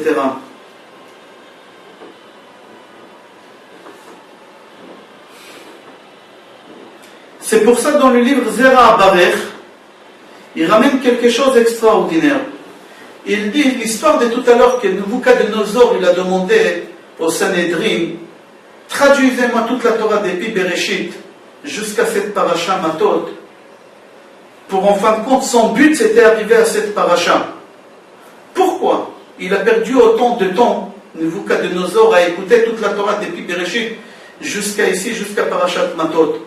Il pouvait leur dire directement, traduisez-moi cette paracha, j'arrive pas à la comprendre, et là il aurait tiré le verre des nez. Pourquoi il a fait tout ça? Le livre Zera Abarech, il dit tout simplement que les gens ne croient pas, parce que le sujet des sermons, il est écrit à la fin de la Torah, alors c'est pas important. Pourquoi j'ai dit à la fin de la Torah? Aujourd'hui on est parachat Matot, Shabbat prochain on est parachat Mas'eh Be'ezrat Hashem, et là on finit Sefer Bamidbar. Il faut savoir que les 4 livres, Akadosh Baruch Hu, il a donné à Moshe Rabbeinu. C'est ça la Torah, c'est les 4 livres. Alors notre paracha, c'est l'avant-dernière de la Torah. Sefer Devarim, c'est Moshe Rabbeinu qui l'a écrit de lui-même. C'est de lui-même, alors ça ne fait pas partie des 4 livres. Alors c'est-à-dire parachat Nedarim, les sermons, il est écrit tout, à la fin de la Torah, à la fin des 4e livres. Alors toi, tu vas croire, le livre Zera Abarech dit, que quoi? Puisque c'est marqué à la fin, alors c'est pas important. Commence à lire depuis Bereshit. Tu vas arriver à Parashat Yitro. Dans Parashat Yitro, c'est marqué Lotissa et Shem Hashem Elokecha Lashav. Et la terre, elle a tremblé quand Akadosh Baruch Hu, il a dit ça. C'est-à-dire, on voit, même au milieu de la Torah, au milieu des 10 commandements, déjà il y a le serment. Et aussi, à la fin de la Torah, il y a le serment. C'est-à-dire que le serment, il y a dans toute la Torah Kula. Et c'est pour ça que Kadosh Baruch Hu, il a fait rentrer dans la tête de Nebuchadnezzar cette idée de demander à traduire toute la Torah. Pourquoi? Pour nous enseigner à nous que le serment c'est grave comme toute la Torah entière. C'est pas parce que c'est à la fin, c'est pas grave. Au moment qu'un homme arrive à la synagogue, veille de Kippour, il demande pardon sur les péchés qu'il a fait pendant toute l'année. C'est comme s'il dit à Kadosh Baruch Hu, j'ai transgressé la Torah. C'est-à-dire quoi j'ai transgressé la Torah? J'ai transgressé le serment que j'ai fait au Mont Sinaï. Et le serment que j'ai fait, au moment que la Neshama est rentrée dans mon corps. Alors c'est pour cela, moi, je viens me purifier les jours de Kippour, parce qu'au moment que la Neshama elle est rentrée dans mon corps, je me suis engagé aussi de garder ma Neshama pure. Et pour cela, puisque j'ai fait tous ces péchés-là, tout ce qui est écrit dans la Torah, je les ai fait transgresser pendant cette année-là, c'est pour cela qu'ils pourront dire Al-Chet et Al-Chet et Al-Chet. Dans Sefer Moadim, le Simcha dit, c'est pour cela, au moment qu'on fait sortir le Sefer Torah, au moment de l'annulation des vœux veille de Kippour, on dit à Kadosh Baruch Hu, on demande pardon sur ce qu'on a fait. Je ne veux pas que tu auras une arrière-pensée que Chas Veshalom, on a transgressé le vœu qu'on a fait au mont Sinaï. La preuve qu'au moment qu'on fait l'annulation des vœux, on attrape la Torah dans notre main. On attrape la Torah dans notre main pour te dire qu'on est collé à la Torah, qu'on est collé à notre engagement, à notre serment qu'on a fait. Et nous, on va respecter et on va tenir notre engagement. On va respecter notre parole. C'est pas parce qu'on a fait des fautes au long de l'année, alors on a oublié notre serment. C'est pour ça c'est marqué dans cet commentateur qui dit qu'on attrape le Sefer Torah au moment qu'on fait Kol Nidre. Pourquoi? Au moment qu'on fait l'annulation des vœux et des serments, veille des Rosh Hashanah, on n'attrape pas le Sefer Torah, mais ici on attrape le Sefer Torah parce qu'on vient demander pardon. Et on dit à Kadosh Baruch Hu, on demande pardon sur les péchés qu'on a fait. Certes, on a fait des péchés, mais pas parce qu'on a fait les péchés, on ne veut pas tenir notre engagement, notre serment qu'on a fait au moment que la Neshama il a pénétré dans notre corps et on a dit qu'on va respecter, qu'on va garder, qu'on va la tenir pure. Il faut savoir qu'en général, au moment qu'un homme il fait sortir un mot de sa bouche, l'homme il ne s'engage pas vraiment à tenir sa parole en général. Je donne un exemple tout simple. Au moment qu'on fait un mariage et on fait une carte de visite, une carte d'invitation, et on envoie cette carte d'invitation aux invités, c'est marqué là-bas, la choupa aura lieu si Dieu veut à 19h, suivi de la soirée, etc. Mais est-ce que vraiment la choupa elle va être à 19h? À 19h en réalité c'est pour dire aux musiciens et aux traiteurs qu'ils soient là à 19h. Mais la choupa jamais elle va être avant 20h, 20h30. Comment c'est possible? C'est-à-dire en vrai, on a cette habitude-là de ne pas tenir notre parole. On dit quelque chose et on ne tient pas notre parole. La Gemara dit que les plus grands de ce monde-là, ils ont fait attention de ne pas dire des choses et de ne pas tenir leurs paroles. Et pas seulement leurs paroles, même leurs pensées. La Gemara raconte qu'un jour, donc Gemara Makot, là-bas la Gemara dit Dover Emet Bilvavo. Il parle la vérité dans son cœur. Qui c'est il parle la vérité dans son cœur? Et comment on peut parler la vérité de son cœur? La Gemara dit c'est Rav Safra. C'est Rav Safra. Qu'est-ce qui s'est passé avec Rav Safra? La Gemara raconte qu'un jour il a voulu vendre un objet. Et dans sa tête, il a pensé vendre cet objet 100 €. Et au milieu de faire sa prière Shema Israël, il y a un acheteur qui arrive et qui lui dit je suis d'accord d'acheter l'objet à 100 €. Mais Rav Safra, il était au milieu de faire Kriyat Shema, il n'a pas voulu faire des gestes, ni oui, ni non. C'est absurde de faire des signes. L'acheteur, il a pensé que le prix ne l'intéresse pas, alors il a augmenté. Jusqu'à la fin, il a vu que c'est pas intéressant d'acheter, il a voulu partir. Et Rav Safra, il a fini juste Kriyat Shema, il l'a appelé, il lui a dit non, je ne pouvais pas te répondre parce que j'étais au milieu de faire Kriyat Shema. Mais au moment que tu m'as proposé de te vendre l'objet à 100 € comme je voulais moi au prix de départ, j'étais d'accord de te le vendre. Alors qu'est-ce qui t'a monté les prix? Les prix, non, je ne veux pas de cette différence-là. Donne-moi 100 € comme je pensais. Qui savait qu'est-ce que Rav Safra pensait? Personne. Il pouvait lui dire, bon, tu as voulu 150, c'est bon 150. L'affaire, elle est conclue. Non. Dover Emet Bilvavo, Miu Rav Safra. C'est-à-dire les rabbanim, même les pensées qu'ils avaient dans leur tête, ils les respectaient.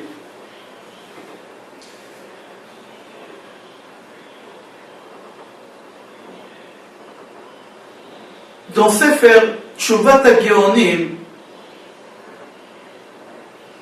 là-bas il raconte que Rav avait 10 choses extraordinaires qu'il les faisait. Rav, il avait 10 choses extraordinaires qu'il les faisait. Et au moment qu'il est mort, Rav, aucun élève a pu prendre sur lui les 10 choses que Rav faisait. Alors qu'est-ce qu'ils ont fait? Ils ont dispatché ça entre eux. Ils ont dispatché ça entre eux. Tellement c'était dur qu'est-ce que Rav faisait, ils ont dispatché ça entre eux. Et là-bas, la Gemara dit que Rav jamais marchait 4 pas avec la tête levée. Il était tellement humble que tout le temps, il marchait avec la tête bas. Qui a pris sur lui ça? La Gemara dit, c'est Rabbi Yehuda. Là-bas, la Gemara dit, deuxième chose qu'il faisait, jamais de sa vie, il est resté 3 secondes sans kippa sur la tête. Même au moment qu'il prenait sa douche, il y a une autre élève qui l'a pris ça. Rav, pendant toute sa vie, il a fait les 3 repas avec du pain et du vin. Même en hiver, que Shabbat était court, et il ne pouvait pas faire Seudah Shlishit comme il faut, il le faisait. 4e chose qui nous intéresse, et on va s'arrêter là, qu'il faisait Rav, que jamais il regardait ni à droite, ni à gauche, ni devant, ni derrière. Toujours il regardait les doigts de ses pieds. Même au moment que quelqu'un lui parlait, il ne regardait pas son visage, il reconnaissait la personne qui lui parlait par rapport à sa voix. Comme ça, la Gemara dit. Là-bas, la Gemara dit qu'il y a 2 élèves parmi ces 10 élèves, qu'eux aussi, chacun il a pris un des 10 engagements sur lui. C'est qui? C'est Rav Yosef et Rav Sheshet. Et là-bas, c'est marqué qu'ils n'ont pas pu tenir l'engagement qu'ils ont pris, ce 4e engagement. Les 2, ils ont pris sur eux ce 4e engagement. Ils n'ont pas pu. Ils ont voulu faire une annulation des serments. Qu'est-ce qu'ils ont fait? Ils ont dit, puisque c'est grave de faire annulation des serments, alors on va demander à Kadosh Baruch Hu dès le départ qu'il nous punit à nous et pas notre femme et nos enfants. Là-bas, la Gemara dit, ils ont demandé à Kadosh Baruch Hu qu'il leur prend la vue, la lumière des yeux. Comme ça c'est marqué dans la Gemara. Et c'est marqué là-bas que Rav Yosef, il était enfermé dans une grotte noire, obscure pendant 40 jours. Après 40 jours, il y a quelqu'un qui lui a fait rentrer une pierre précieuse qui brillait de 1000 éclats, et ça l'a aveuglé, Rabbi Yosef. C'est-à-dire que Kadosh Baruch Hu, il a écouté sa prière, et Rabbi Yosef, il est devenu aveugle. Jusqu'ici, il y a quelque chose que je n'arrive pas à comprendre dans cette histoire. Bon, d'accord, ils ont pris sur eux un engagement. Et ils n'ont pas pu tenir cet engagement. Ça peut arriver. Ça peut arriver. Qu'est-ce qu'on fait? Alors on fait l'annulation des serments, comme on a l'habitude de faire, ou l'annulation des vœux avant Rosh Hashanah. Pourquoi ils ont demandé à Kadosh Baruch Hu dès le départ, punis-nous? Ils pouvaient faire l'annulation des serments. Au moins ils auraient gagné ça. Directement ils ont dit à Kadosh Baruch Hu, on ne fait pas l'annulation des serments, mais punis-nous. Et Akadosh Baruch Hu, il les a punis. La Gemara dit, d'ici on apprend comment c'est important de tenir ses engagements. Au moment que tu t'engages à quelque chose, il faut tenir tes engagements. Il y a une Gemara dans Ktubot, page 1, Zain Amud Aleph, là-bas la Gemara raconte sur Rabbi Yoshua ben Levi, qu'il est monté au ciel vivant. Pourquoi il est monté au ciel vivant? La Gemara raconte que dans sa shrona, dans son quartier où il a habité, Là-bas, la Gemara raconte qu'ils avaient des voisins à lui qui étaient malades d'une épidémie qui était contagieuse. Et personne ne voulait parler avec ces gens et s'approcher ou leur enseigner la Torah. Et Rabbi Yoshua ben Levi, la transmission de la Torah, c'était tellement important que lui, il a dit, j'ai pas peur, Torah matzila ou magina. La Torah, elle protège. Et il leur donnait des cours de Torah. Et Akadosh Baruch Hu, il a voulu les récompenser par rapport à l'acte qu'il a fait. Au moment que Rabbi Yoshua ben Levi devait mourir, Akadosh Baruch Hu, il a dit à l'ange de la mort, comme je veux récompenser Rabbi Yoshua par rapport à ce qu'il a fait, demande-lui l'autorisation de prendre sa neshama. L'ange de la mort, il a exécuté, il arrive chez Rabbi Yoshua ben Levi, il a dit, c'est arrivé ton heure, et Akadosh Baruch Hu, il a demandé que je te demande l'autorisation. Rabbi Yoshua ben Levi, il lui a dit, puisque tu me demandes l'autorisation, je ne te donne pas l'autorisation tant que tu ne me fais pas monter au ciel, et tu me fais un tour là-bas, en enfer et au paradis, et après, tu prends ma neshama. L'ange de la mort, il lui a dit d'accord. Ils ont commencé à monter vers le ciel. Au milieu de la route, Rabbi Yoshua ben Levi, il a dit à l'ange de la mort, tu es en train de m'angoisser, je suis très stressé, dans ta main tu as l'épée avec quoi tu prends les neshamot, j'ai très très peur, je me sens pas bien, donne-la moi, je la tiens moi. L'ange de la mort, il lui a donné, Rabbi Yoshua, il tenait cet ustensile dans la main, et ils ont fait un tour en enfer. Après, il l'a ramené au paradis. Mais l'ange de la mort, il ne peut pas rentrer au paradis, alors il est monté avec lui sur les murailles du paradis. Rabbi Yoshua ben Levi, il lui a dit, elle est où ma place? Il lui a montré de loin, c'est là-bas. La Gemara raconte que Rabbi Yoshua ben Levi, il a sauté avec l'ustensile dans sa main. L'ange de la mort, il a supplié, reviens, reviens. Non, je jure que je te rends ton ustensile à une seule condition, que tu me promets qu'à partir d'aujourd'hui, au moment que tu voudras prendre la neshama de quelqu'un, tu deviens invisible. Je m'explique. Jusqu'à Rabbi Yoshua ben Levi, quand quelqu'un il devait mourir, avant sa mort, il voyait l'ange de la mort. Et pas seulement la personne qui devait mourir, elle voyait l'ange de la mort, même les gens qui étaient autour. C'est-à-dire, si on était dans un restaurant, il y a 50 personnes assis là-bas, et il y a quelqu'un qui doit mourir, chas v'shalom, l'ange de la mort, quand il rentrait prendre sa neshama, tout le monde il le voyait. Alors il n'avait pas un seul mort, il avait plusieurs morts, de peur, de crise cardiaque. Chacun il croyait, chas v'shalom, que c'était pour lui. Rabbi Yoshua, il lui a dit, voilà, j'ai fait un serment, tant que tu ne t'engages pas, je ne te rends pas. Il a dit, je ne peux pas, il faut que je demande l'autorisation de Hachem. Rabbi Yoshua ben Levi, il a dit, regarde, moi je suis très bien ici. Va demander à Hachem et reviens. L'ange de la mort, il va voir Akadosh Baruch Hu, il lui raconte. Akadosh Baruch Hu, il lui a dit, vérifie dans les livres de la vie de Rabbi Yoshua, si un jour il a fait un serment, même s'il a tenu sa parole, mais il a fait un serment une fois dans sa vie, je te donne l'autorisation de rentrer, de le prendre de là-bas. Mais si il n'a pas fait un serment dans sa vie, jamais tu écoutes tout ce qu'il te dit. Tout ce que sa bouche dit, il faut que tu le fasses. L'ange de la mort, il a dit, c'est sûr et certain, Rabbi Yoshua ben Levi, 86 ans, c'est sûr qu'un jour dans sa vie, il a dit toujours sur la Torah, sur ma mère, sur Israël. C'est impossible. Il commence à fouiller dans ses livres, 10 ans, 11 ans, 12 ans, 20 ans, 30, il n'y a rien. Jamais de sa vie, Rabbi Yoshua ben Levi, il a fait un serment. Il était obligé d'aller chez Rabbi Yoshua ben Levi et lui dire, reste ici vivant, rends-moi l'ustensile et je m'engage à devenir invisible. Qu'est-ce qu'on voit de cette histoire-là? Au moment que quelqu'un il tient sa parole, il peut arriver à ce stade-là de ne pas mourir comme Pinchas. Pinchas ben Azar ben Aaron HaKohen. Pinchas ou Eliyahu, c'est Eliyahu Hanavi. Comme Rabbi Yoshua ben Levi, comme Serach bat Asher, il y a 10 personnes qui n'ont pas goûté le goût de la mort, qui ont monté au ciel vivant. Rabbi Yoshua ben Levi, chacun il a son mérite à lui. Pinchas, c'est parce que Nakam et Nikmat Hashem. Serach bat Asher, parce qu'il a raconté en douceur à son grand-père que Yosef il est vivant. Rabbi Yoshua ben Levi, tout simplement parce que jamais il a fait un serment dans sa vie. Il a eu ce mérite-là de pouvoir monter au ciel vivant. Il y a un midrash dans Sifri, dans Parashat Vaetchanan. Moshe Rabbeinu demande à Kadosh Baruch Hu, Eberana, c'est-à-dire quoi Eberana? Laisse-moi faire un tour en Israël.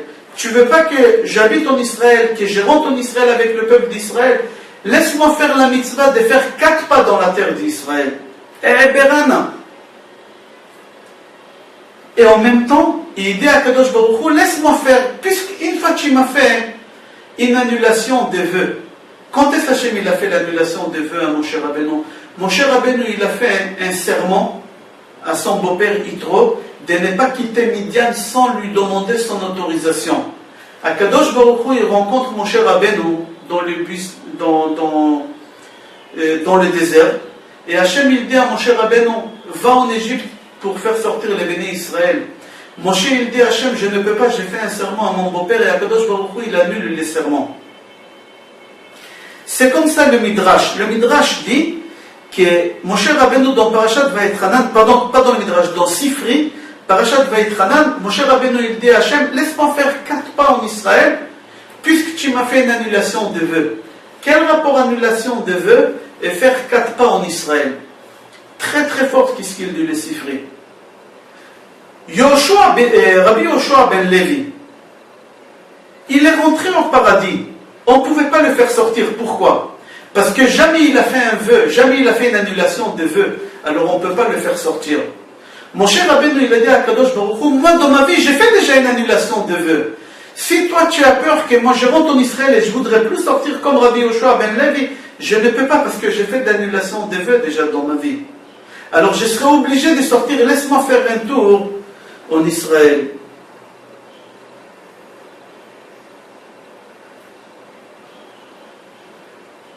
D'ici on voit comment l'homme il doit faire très attention de ne pas faire des serments, même si tu sais que le serment il est vrai. Dans Sefer Chassidim, Siman Taf Yud Chet 418, c'est marqué qu'un jour un juif, il a fait une affaire avec un non-juif. Et les juifs, il était sûr et certain qu'il avait raison. Et le tribunal civil, ils ont demandé à ces juifs de faire un serment.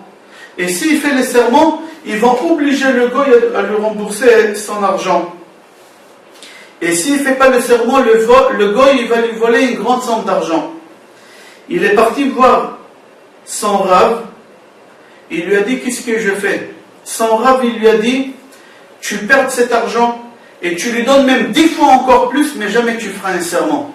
Je suis contre, même si tu as raison. Pourquoi? Parce qu'à cause des serments, on a eu beaucoup de malheurs dans le monde.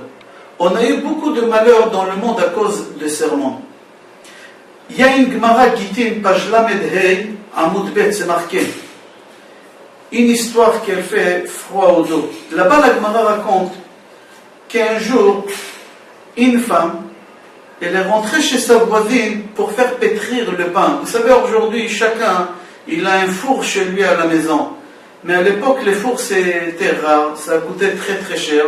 Et il y avait un four dans le jardin et toutes les meubles, ils utilisaient le four. Oh, si la voisine, elle était riche, elle avait un four chez elle et tout le monde, ils utilisaient. Là-bas, la Gemara raconte qu'un jour, une voisine, elle est partie chez l'autre voisine pour faire pétrir le pain. Et cette femme, elle avait dans son foulard, à l'époque on mettait le foulard ici comme ça, dans son foulard, elle a caché ici 3 pièces. Et au moment qu'elle a pétri, les pièces, ils ont tombé. Ils ont tombé dans la pâte. Et au moment que la pâte, elle a gonflé, les pièces, ils étaient dedans et on ne les voyait plus. Et on a fait cuire le pain. Et on faisait cuire le pain pour plusieurs jours. Et cette femme-là, que les pièces, ils ont tombé, elle est partie voir la voisine et elle a dit, écoute, j'ai pétri chez toi du pain et j'ai fait tomber 3 pièces chez toi. Est-ce que tu peux me les rendre?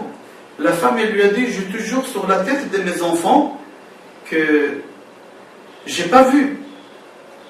Le soir même, son fils aîné, il est mort. Le lendemain, la voisine, elle revient, elle lui dit, écoute, 3 pièces en or, ils ont tombé, c'est pas possible, j'ai cherché partout, j'ai pas trouvé.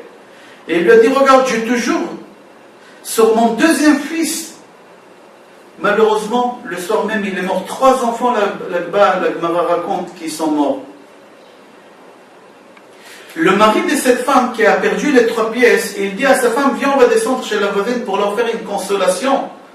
Et ils ont perdu 3 enfants en quelques jours. Et ça ne se fait pas de rentrer avec les mains vides. Alors on va prendre du pain que tu as fait pétrir, le pain que tu as fait cuire, on va descendre et on va distribuer là-bas. Et au moment qu'il coupe le pain, il trouve là-bas les 3 pièces. C'est-à-dire que la femme, au moment qu'elle a fait les serments, que l'argent il n'est pas chez moi, elle n'a pas menti. Elle a fait un vrai serment. Mais elle n'avait pas à faire des serments.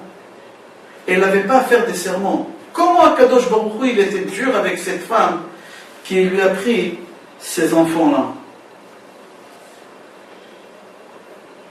Chazal là-bas disent dans la Gemara, viens voir, une femme qu'elle a juré sur quelque chose qui est vrai, elle a enterré ses 3 enfants. À plus forte raison, quelqu'un qui jure sur quelque chose qui est faux. Venez, on va revenir au début du cours. Au début du cours, on n'a pas donné la réponse concernant les 21 jours des 17 Tammuz au 9 Av. On a dit que les jours des 17 Tammuz au 9 Av, ils sont exactement 21 jours comme le jour qu'il y a entre Rosh Hashanah et Hoshana Rabbah. Et on a dit que cette année, la paracha de Matot, elle parle concernant les serments. Et cette année-là, la paracha Matot, elle ouvre les 3 semaines. C'est elle qui fait l'ouverture, les Tlata de Puranuta, les 3 semaines, les 3 Shabbatot des malheurs jusqu'à Tisha B'Av. Et Kippour et Rosh Hashanah, on a dit, on commence à faire l'annulation des serments et des vœux. Dans le Zohar HaKadosh, il est écrit, et aussi c'est rapporté dans les livres des Kabbal, que l'annulation des vœux et des serments, veille de Rosh Hashanah, c'est pas une annulation des vœux et des serments normales. C'est pas comme on fait toute l'année au veille de Rosh Hashanah. L'annulation des vœux de Yom Kippour, pardon, pas de Rosh Hashanah, des veilles de Kippour, c'est pas une annulation des vœux normales comme on fait toute l'année au Rosh Hashanah.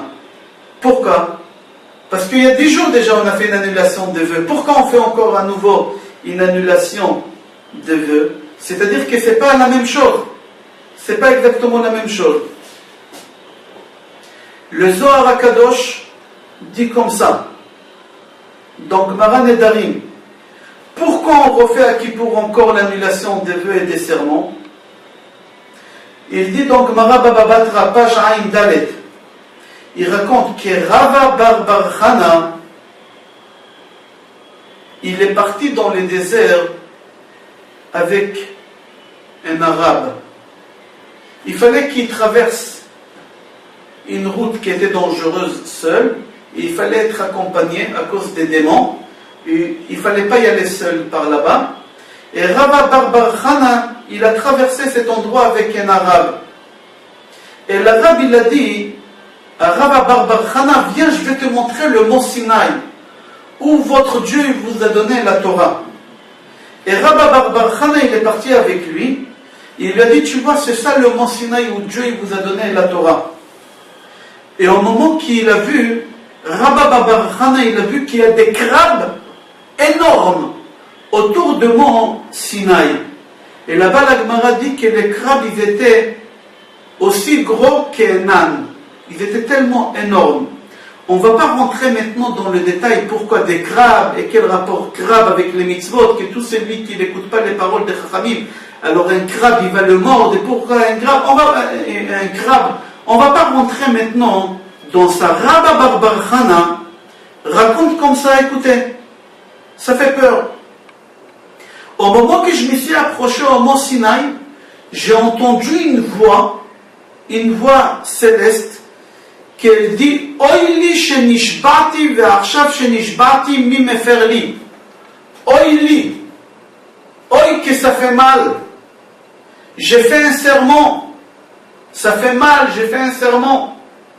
Et il n'y a personne qui peut m'annuler ce serment. Rabba Bar Hana, il dit, au moment que j'ai entendu ça, j'ai eu peur. J'ai commencé à courir vers le Beth Midrash, vers la synagogue, vers la maison d'études. Et là-bas, j'ai vu tous mes copains et je leur ai raconté que j'étais au mont Sinaï. Et j'ai entendu une voix céleste qui dit Oili shenishbati, ve'achshav shenishbati, mi mefer li.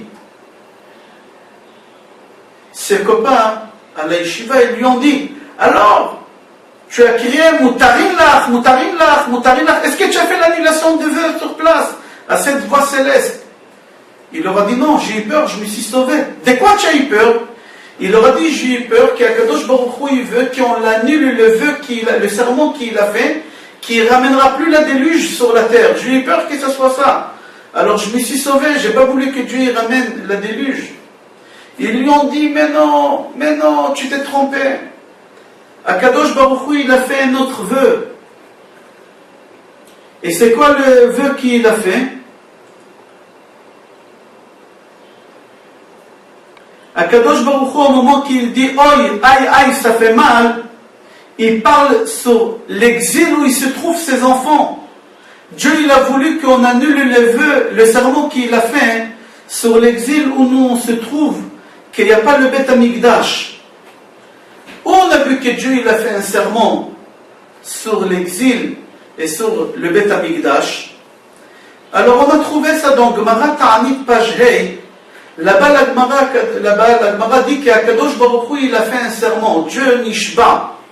C'est marqué dans Hoshea, chapitre Yud Aleph, Pasuk Tet. C'est marqué là-bas.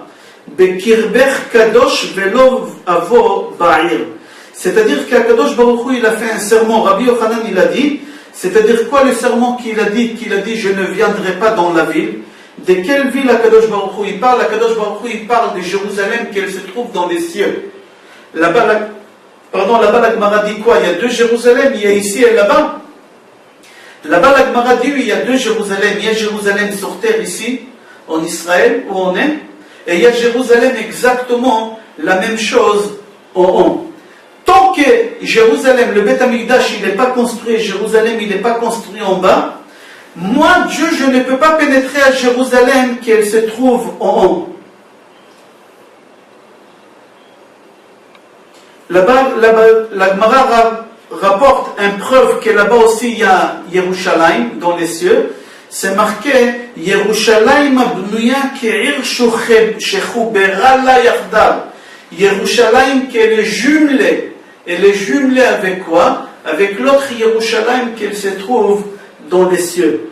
C'est-à-dire qu'il y a deux Yerushalayim. Et là-bas, la Gemara dit qu'Akadosh Baruch Hu, il a fait un serment qui ne pénétrera pas à Jérusalem tant que Jérusalem d'en bas n'est pas construite. Et Dieu veut construire Jérusalem d'en bas.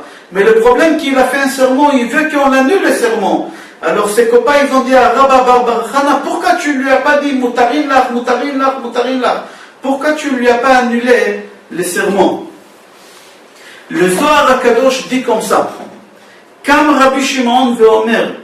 Rabbi Shimon, il se lève et il dit que l'annulation des vœux qu'on fait veille de Kippour, c'est l'annulation des vœux qu'on fait pour HaKadosh Baruch Hu, pas pour nous. Pour nous, on a fait veille de Rosh Hashanah. Mais l'annulation des vœux qu'on fait veille de Kippour, c'est pour HaKadosh Baruch Hu.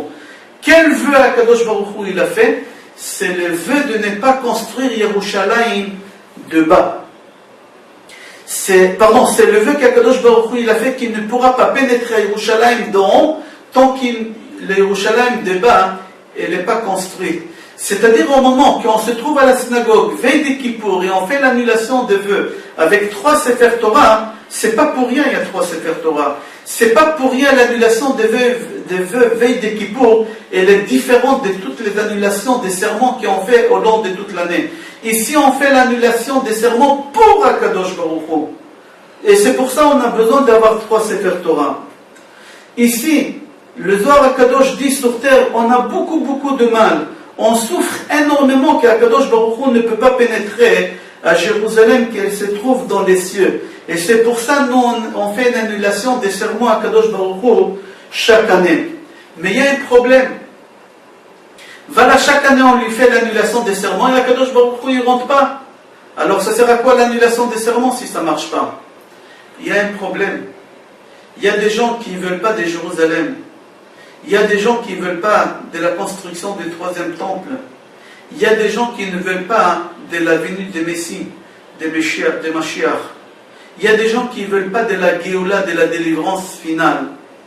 Et là-bas, le Zohar HaKadosh dit, un homme, que tout va bien pour lui, sa femme en bonne santé, ses enfants en bonne santé, lui il est en bonne santé, son compte en banque il va en bonne santé, ses parents, tu vas lui dire, le Messie il va venir, il va te dire, mais pourquoi, qu'est-ce que j'ai besoin? Moi j'ai vu au paradis ici, tout va bien pour moi, j'ai pas besoin. Allons chez quelqu'un qui a que des problèmes, le contraire. Dis-lui, tu veux que le Messie vienne, il va te dire, bien sûr, ma santé elle va mal, ma femme elle va mal, mes enfants ils vont mal, mon compte à la banque il va mal, mes parents ils vont mal. Attends, toi tu veux le Mashiach? Pourquoi tu veux le Mashiach? Pour toi, égoïste. Non, c'est pas la volonté et le but de vouloir que le Mashiach il vienne, c'est pour dire que toi, Dieu, mon Père, tu n'as pas une maison, tu n'as pas une chaise.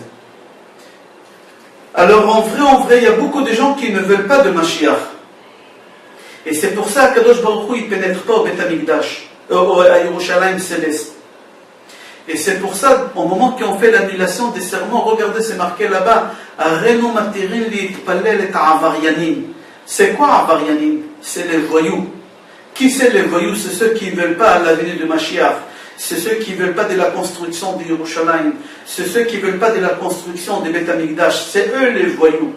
Alors, Arenu matirin, on annule aussi leur volonté qu'eux, ils ne veulent pas. Il ne faut pas tenir compte en demandant à Kadosh Baruch Hu.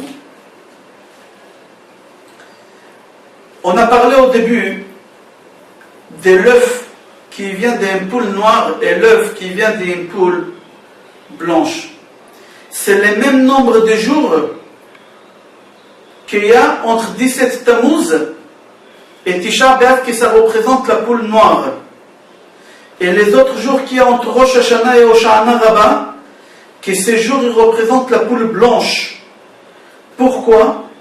Parce que ici, pourquoi c'est blanc? Parce qu'ici on est en train de se purifier. On purifie notre bouche. On est en train d'annuler les serments. On est en train d'annuler les vœux que Dieu a fait. Que Dieu a fait. Qu'il ne viendra pas à Yerushalayim.